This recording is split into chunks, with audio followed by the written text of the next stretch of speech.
Hi అండి. అందరికీ నమస్తే అండి. ఈరోజు రెసిపీ వచ్చేసి పల్లీ చట్నీ అండి. నేను ఆల్రెడీ గోధుమ పిండి వీడియో అయితే చేశాను. దోస వీడియో. దాని కాంబినేషన్‌గా అయితే పల్లీ చట్నీ అయితే చేశానండి. ఇది ఇడ్లీలలోకి గాని, దోసలలోకి గాని, పునుగులలోకి గాని దేనికైనా కాంబినేషన్ ఈ పల్లీ చట్నీ అనేది చాలా బావుంటుందండి. సింపుల్‌గా నేను ఎలా చేశాను ఏంటనేది వీడియోలో చూపిస్తాను. నేను కొబ్బరి కూడా ఏయలేదండి.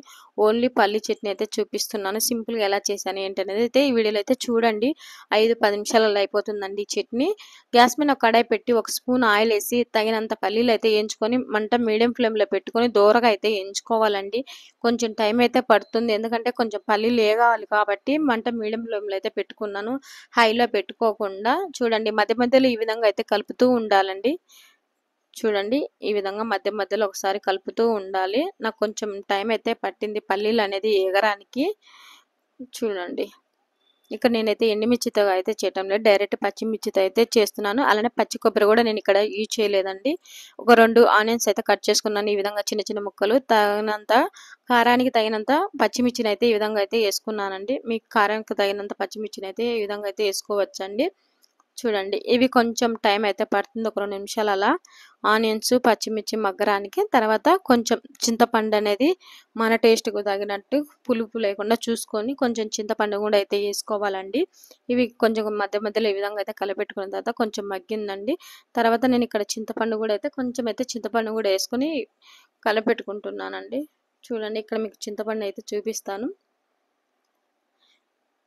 చూడండి ఈ విధంగా అయితే చింతపండు మన టేస్ట్‌కు తగినంత వేసుకొని ఈ విధంగా అయితే కలపెట్టుకున్నాను. 2 నిమిషాలు చింతపండు వేసిన తర్వాత ఈ విధంగా అయితే కలుపుతున్నాను. తర్వాత ఇవి పూర్తిగా చల్లారనివ్వాలండి. మంట ఆపేసుకున్నాను. పూర్తిగా చల్లారిన తర్వాత ఒక మిక్సీ గిన్నె అయితే తీసుకొని ఈ మిశ్రమాన్ని చల్లారిన మిశ్రమాన్ని అంతా అయితే ఈ మిక్సీ గిన్నెలో అయితే ఈ విధంగా అయితే వేసుకుంటున్నాను. ఒక స్పూన్ జీలకర్ర తగినంత సాల్ట్ అయితే వేసుకుంటున్నాను. తర్వాత మెత్తగా అయితే పేస్ట్ అయితే పట్టుకోవాలండి. చట్నీ ఎక్కడ కూడా పలుకులు లేకుండా. చూడండి ఈ విధంగా అయితే చట్నీ అనేది నేను పట్టుకున్నాను. చూసారు కదా ఎక్కడ పలుకులు లేకుండా పట్టుకున్నాను. తర్వాత ఒక బౌల్లోకి అయితే మార్చుకున్నాను చట్నీనంతా ఈ విధంగా. తర్వాత గ్యాస్ మీద ఒక కడాయి పెట్టి కొంచెం ఆయిల్ అయితే వేసుకొని ఇలా కొంచెం హీట్ ఎక్కిన తర్వాత పోపు దినుసులు కూడా అయితే వేసుకున్నానండి. ఇలా పోపు దినుసులు కొంచెం వేగిన తర్వాత ఒక 2 ఎండుమిర్చి కొంచెం కరివేపాకు అయితే తీసుకున్నానండి. కరివేపాకు తీసుకొని ఈ విధంగా అయితే కొంచెం వేగిన తర్వాత ఈ పోపుని తీసుకెళ్ళి చట్నీలో అయితే వేసానండి. చూడండి చట్నీలో ఈ విధంగా అయితే ఒకసారి అయితే కలుపుకుంటున్నాను. చూశారు కదా ఈ విధంగా పోపు వేగిన తర్వాత చట్నీలో అయితే ఈ విధంగా అయితే కలుపుకుంటున్నాను.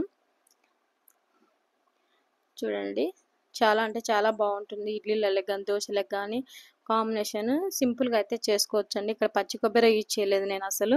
ఓన్లీ పల్లీలతో అయితే చేశాను. మీకు ఈ వీడియో నచ్చితే లైక్ చేయండి. అలానే కామెంట్ కూడా చేయండి.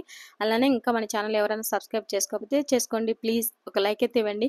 మీరు ఇచ్చే లైక్ వల్ల ఇంకా కొంతమందికి అనేది రీచ్ అవుతుంది. మన ఛానల్ ఇంకా సబ్స్క్రైబ్ చేసుకోకపోతే చేసుకోండి ప్లీజ్. ఇదండి ఈరోజు వీడియో. మరొక వీడియోతో అయితే మళ్ళీ మీ ముందు ఉంటాను. అందరికీ నమస్తే అండి. ఆల్రెడీ గోధుమ పిండి దోశ అయితే చేశాను. చూడండి ఎవరైనా చూడని వాళ్ళు ఉంటే